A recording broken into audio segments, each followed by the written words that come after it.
আমরা জানতে চেয়েছিলাম অভয়ার খুন ও ধর্ষণের প্রশ্নে সিবিআই এবং সুপ্রিম কোর্টের কি বক্তব্য, কিন্তু আমরা বুঝতে পারলাম সিবিআই এর তদন্তের গতি আসলে কতখানি স্লথ। আমরা এর আগেও দেখেছি বহুবার সিবিআই তদন্তভার নিয়েও কোনো কুলকিনারা করতে পারেনি এবং সেই সব ঘটনার আসল দোষীরা নির্দোষ খালাস হয়ে গিয়েছে ঠিক সময়ের মধ্যে চার্জশিট না পেশ করায়। আর যেই সুপ্রিম কোর্ট স্বতঃপ্রণোদিতভাবে এই নৃশংস ঘটনার দ্রুত বিচারের ভার নিজের কাঁধে তুলে নিয়েছিলেন, তারপর তারই তত্ত্বাবধানে তারিখের পর তারিখ এলো, শুনানি পিছিয়ে গেল, সময় পিছিয়ে গেল, শুনানির দৈর্ঘ্য কমে গেল। বিচারের এই দীর্ঘসূত্রিতায় আমরা হতাশ এবং ক্ষুব্ধ। আমরা জানতে চেয়েছিলাম হাসপাতালে স্বাস্থ্যকর্মী, রোগীর পরিবারের নিরাপত্তার জন্য সরকারের কাছে আদৌ কোনো সদুত্তর আছে কি। 5 দফা দাবি নিয়ে আমরা মুখ্যমন্ত্রী ও মুখ্য সচিবের সাথে মুখোমুখি আলোচনায় বসেছি। তার সাথে 26/9 তারিখে অপূর্ণ দাবিগুলিকে জানিয়ে এবং 29/9 তারিখে সরকারের লিখিত ডাইরেক্টিভগুলি দ্রুত লাগু করার দাবি জানিয়ে মুখ্য সচিবকে 2 বার ইমেল করেছিলাম। সেই ইমেল দুটিতে আমরা মুখ্য সচিবকে উক্ত বিষয়গুলি নিয়ে জুনিয়র ডাক্তারদের যথাযথ প্রতিনিধিত্ব সহ স্টেট টাস্ক ফোর্সের মিটিং আহ্বান করার অনুরোধ জানিয়েছিলাম। কিন্তু অত্যন্ত দুঃখের বিষয় যে রাজ্য সরকার মিটিং ডাকাতে দূরস্থান আমাদের চিঠি দুটির কোনো উত্তর দেওয়ার প্রয়োজন বোধ করেননি। 9 আগস্ট থেকে 30 সেপ্টেম্বর 52 দিন পেরিয়ে গেলেও নিরাপত্তার নামে কি পাওয়া গেল? যেই সিসিটিভিকে রাজ্য সরকার তার নিরাপত্তার মূল নিদর্শন বলে প্রচার করতে চাইছে, সেই সিসিটিভি কলেজগুলিতে মোট প্রয়োজনের মাত্র 26% লাগানো হয়েছে এই 50 দিন ধরে। সুপ্রিম কোর্টের স্বাস্থ্য সচিবের মিথ্যা ভাষণ থেকে আমরা আরও কি জানতে পারলাম? সাগর দত্ত মেডিকেল কলেজে নাকি মরণাপন্ন রোগীকে আমরা আইসিইউ বেড দিইনি, আমরা তাকে চিকিৎসা পরিষেবা দিইনি। রাজ্যের মানুষ ভালোই জানেন রাজ্য সরকারের এই অভিযোগ কতখানি মিথ্যে। 2 দিন আগে সাগর দত্ত মেডিকেল কলেজে ঘটে যাওয়া ঘটনাতে অত্যাবশ্যক আইসিইউ বেড না পাওয়ার ফলেই জুনিয়র ডাক্তারদের মরণপণ চেষ্টার পরেও একজন মুমূর্ষু রোগীকে বাঁচানো যায়নি। তারপরেই হাসপাতালে পর্যাপ্ত সুরক্ষা ও নিরাপত্তা ব্যবস্থা না থাকার ফলে রোগীর পরিজনেরা ডাক্তারদের উপরেই চড়াও হয়। মহিলা ইন্টার্ন ও নার্সদের নিগৃহীত হতে হয় তাদের হাতে। আমরা আমাদের আন্দোলনের প্রথম দিন থেকে বলে এসেছি, সরকারি হাসপাতালগুলিতে রোগী পরিষেবা সুনিশ্চিত না করা গেলে চালু হাসপাতাল পরিকাঠামোর জনমুখী রদবদল না ঘটিয়ে ডাক্তার ও স্বাস্থ্যকর্মীদের নিরাপত্তা সুনিশ্চিত করা সম্ভব না। সাগর দত্তের ঘটনা এরই এক জ্বলন্ত উদাহরণ। আমাদের দাবি মেনে তৎপরতার সঙ্গে রাজ্যের প্রত্যেকটি হাসপাতালে যদি বেড ভ্যাকেন্সি মনিটর চালু করা যেত, যদি সেন্ট্রাল রেফারেল সিস্টেম গড়ে তোলা যেত, তাহলে হয়তো এই মৃত্যু এড়ানো যেত। এমন বহু রোগীর মৃত্যু হয়তো এড়ানো যাবে ভবিষ্যতে। প্রত্যেক রোগীর পরিবার জানতে পারবেন কোন হাসপাতালে কোন বিভাগে কয়টি বেড খালি আছে। প্রত্যেকটি হাসপাতালের ডাক্তাররাও বুঝতে পারবেন কোথায় রেফার করলে রোগীর যথাযথ চিকিৎসা সুনিশ্চিত করা যাবে। যদি প্রত্যেকটি হাসপাতালে সরকারি গড়িমসি না করে যথাযথ সুরক্ষার ব্যবস্থা করত রাজ্য সরকার, তাহলে এড়ানো যেত রোগীর মৃত্যুর পরে নক্কারজনক নিগ্রহের ঘটনাটিকেও। গত 2 দিনে এইরকম নিগ্রহের ঘটনা আমরা বহুবার ঘটতে দেখলাম Kolkata national medical college, Rampurhat medical college, IQ city medical college ইত্যাদি জায়গাতেও। আমরা বারংবার উল্লেখ করেছি যে অভয়ার ঘটনার বীজ লুকিয়ে আছে বর্তমান স্বাস্থ্য ব্যবস্থার গভীরে। আমাদের আরেকখানি মূল দাবি ছিল বর্তমানে স্বাস্থ্য ব্যবস্থায় জারি অগণতান্ত্রিক ভয়ের পরিবেশকে নির্মূল করার, সমাজ থেকে এই ভয়ের রাজনীতি এবং কলেজগুলিতে হুমকির সংস্কৃতি অপসারণ করার। আমরা দেখেছি সুপ্রিম কোর্টেও আজ প্রতিষ্ঠিত হয়েছে যে আরজি করের ঘটনা কোনো বিচ্ছিন্ন ঘটনা নয়। আরজি করের মতো একটি ঘটনা ঘটেছে, তার কারণ সেখানে একটি অগণতান্ত্রিক ভয়ের রাজনীতির পরিবেশ তৈরি হয়েছিল।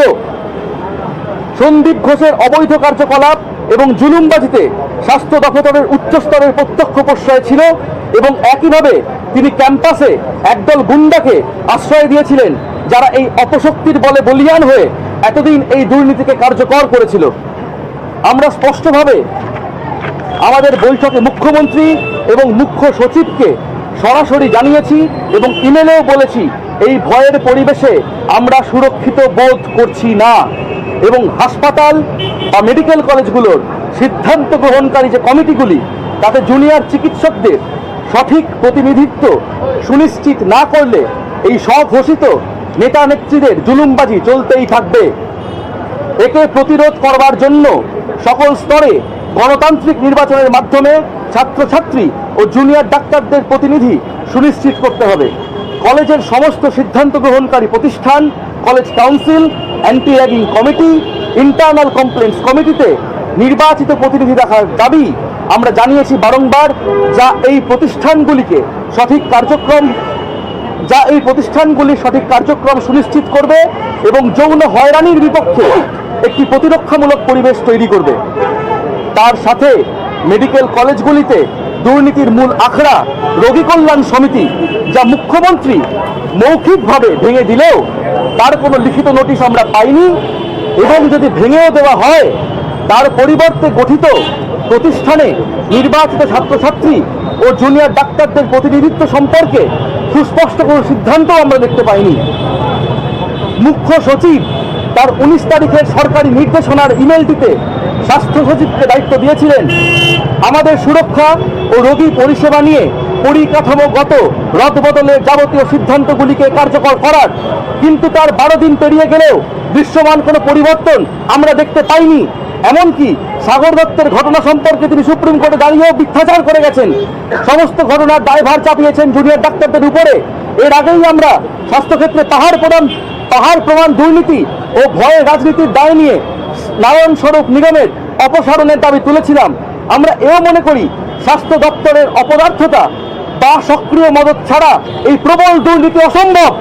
আমরা স্পষ্ট দাবি জানাচ্ছি, প্রশাসনিক অক্ষমতা ও দুর্নীতির দায় স্বাস্থ্য মন্ত্রককে নিতে হবে এবং এই সমস্ত দায়ে স্বাস্থ্য সচিবকে অবিলম্বে অপসারণ করতে হবে। গত 19/9 তারিখে আমরা আমাদের পূর্ণ কর্মবিরতি প্রত্যাহার করে অত্যাবশ্যক পরিষেবাগুলিতে কাজে ফিরেছিলাম। বিভাগ ভিত্তিকভাবে আমরা আউটডোর ও ইনডোর পরিষেবা শুরু করেছিলাম বহু জায়গায়। রাজ্য সরকারের সাথে 2 দফা meeting, CP, DME, DHS, DC নর্থকে তাদের পদ থেকে সরানো, সুরক্ষা ও রোগী পরিষেবা প্রশ্নে কিছু লিখিত ডাইরেক্টিভের ভিত্তিতে আমরা কাজে ফেরার সদিচ্ছা দেখিয়েছিলাম, রোগীদের জন্য সদিচ্ছা দেখিয়েছিলাম। অথচ তারপরে 10 দিন কেটে গেলেও বাস্তবত সরকারের লিখিত ডাইরেক্টিভের কিছুই আমরা কোথাও লাগু হতে দেখছি না। সিসিটিভি, পুলিশ নিয়োগ ইত্যাদি আমাদের সুরক্ষার প্রাথমিক ধাপগুলিই হোক, কিংবা রোগী পরিষেবা উন্নত করার জন্য কেন্দ্রীয় referral system, bed vacancy monitor, স্বাস্থ্যকর্মী নিয়োগ, কোথাওই প্রায় কোনো রকম অগ্রগতি আমরা দেখতে পাচ্ছি না। আমরা সরকারকে মনে করিয়ে দিতে চাই, শুধুমাত্র কাগজে প্রতিশ্রুতির জন্য আমরা আন্দোলন করিনি, আন্দোলন করছি না। আমরা আন্দোলন করছি রাজ্যের স্বাস্থ্য ব্যবস্থার এক যথাযথ জনমুখী বদলের জন্য, যাতে রোগীরাও পরিষেবা পান আর ডাক্তার স্বাস্থ্যকর্মীদের জন্য এক ভয়মুক্ত সুরক্ষিত কর্মস্থল সুনিশ্চিত হয়। অথচ বাস্তবে তার অগ্রগতির জন্য সরকারের কোনো সদিচ্ছা আমরা দেখতে পাচ্ছি না। আমাদের কাজে ফেরার জন্য উপযুক্ত ভয়হীন পরিবেশ সুনিশ্চিত হয়নি এখনো। একথা আমাদের কাছে স্পষ্ট হচ্ছে সাগর দত্ত ন্যাশনালের ঘটনা এবং শাসক দলের বিধায়কদের ভয়াবহ হুমকির মুখে দাঁড়িয়ে আমরা প্রমাণ পাচ্ছি যে আমরা ভয়হীন পরিবেশ পাইনি এখনো। এর সাথে রাজ্যের প্রতিটি হাসপাতাল, মেডিকেল কলেজ থেকে ভয়ের রাজনীতি নির্মূল করার দাবি আমরা করেছি আন্দোলনের প্রথম দিন থেকে। আর একটিও অভয়ের ঘটনা যাতে না ঘটে তা সুনিশ্চিত করতে গেলে এই ভয়ের রাজনীতিকে উপড়ে ফেলা ছাড়া প্রত্যেকটি জায়গাতে গণতান্ত্রিক পরিসরকে সুনিশ্চিত করা ছাড়া আর উপায় নেই। অথচ এ ব্যাপারেও রাজ্য সরকারের কোনো সদিচ্ছা আমরা দেখতে পাইনি। স্বাস্থ্যক্ষেত্রে চালু সিন্ডিকেটের মাথাদের বিরুদ্ধে কোনো এনকোয়ারি কমিটি তৈরি হয়নি। কলেজে কলেজে আরডিএ এবং স্টুডেন্টস কাউন্সিল তৈরির জন্য কোনো উদ্যোগ সরকারের পক্ষ থেকে নেওয়া হয়নি। এমত অবস্থায় বাধ্য হয়েই আমরা আজ থেকে পূর্ণ কর্মবিরতি অর্থাৎ ফুল সিজওয়ার্কে ফিরছি।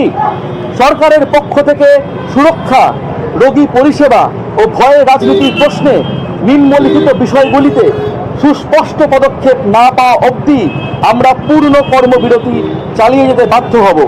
এক, দীর্ঘসূত্রিতায় বিভ্রান্ত না করে দ্রুত ও স্বচ্ছতার সাথে অভয়ার ন্যায় বিচার সুনিশ্চিত করতে হবে। দুই, স্বাস্থ্যক্ষেত্রে প্রশাসনিক অক্ষমতা ও দুর্নীতির দায় স্বাস্থ্য মন্ত্রককে নিতে হবে এবং স্বাস্থ্য সচিবকে অবিলম্বে তার পদ থেকে অপসারণ করতে হবে। তিন, অবিলম্বে রাজ্যের সমস্ত হাসপাতাল ও মেডিকেল কলেজে সেন্ট্রাল রেফারাল সিস্টেম চালু করতে হবে। চার, প্রত্যেকটি মেডিকেল কলেজ ও হাসপাতালে ডিজিটাল বেড ভ্যাকেন্সি মনিটর চালু করতে হবে। পাঁচ, অতি দ্রুত সবকটি মেডিকেল কলেজ ও হাসপাতালে জুনিয়র ডাক্তারদের নির্বাচিত প্রতিনিধিত্ব সহ কলেজ ভিত্তিক টাস্ক ফোর্স তৈরি করতে হবে। প্রয়োজন মাফিক সিসিটিভি, অনকল রুম, বাথরুমের সাথে হেল্পলাইন নাম্বার, প্যানিক বাটনের ব্যবস্থা করতে হবে। ছয়, হাসপাতালগুলিতে পুলিশি সুরক্ষা বাড়াতে হবে। সিভিক ভলেন্টিয়ার নয়, স্থায়ী পুরুষ ও মহিলা পুলিশ কর্মী নিয়োগ করতে হবে।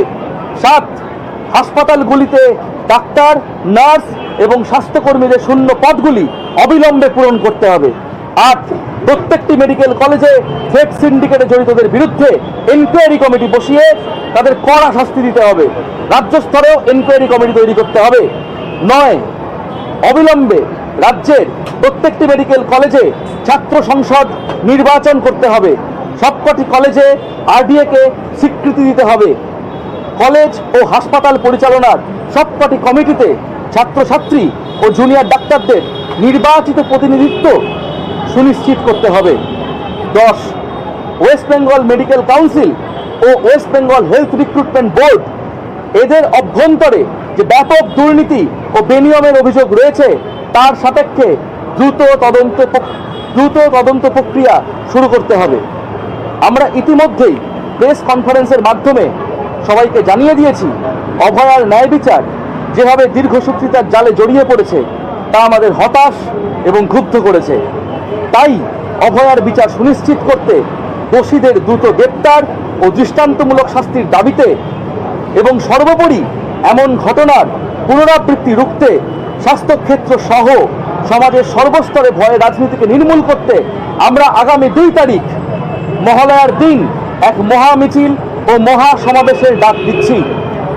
ইতিমধ্যেই সিনিয়র ডাক্তার, নার্সদের বিভিন্ন সংগঠন, প্রাইভেট হাসপাতালের চিকিৎসক, আইটি কর্মীদের সংগঠন, সিনেমা জগতের মানুষদের বিভিন্ন সংগঠন, বিভিন্ন প্রান্তিক মানুষের সংগঠন এবং অন্যান্য সামাজিক সংগঠন আমাদের কর্মসূচিকে সফল করার আহ্বানও জানিয়েছেন।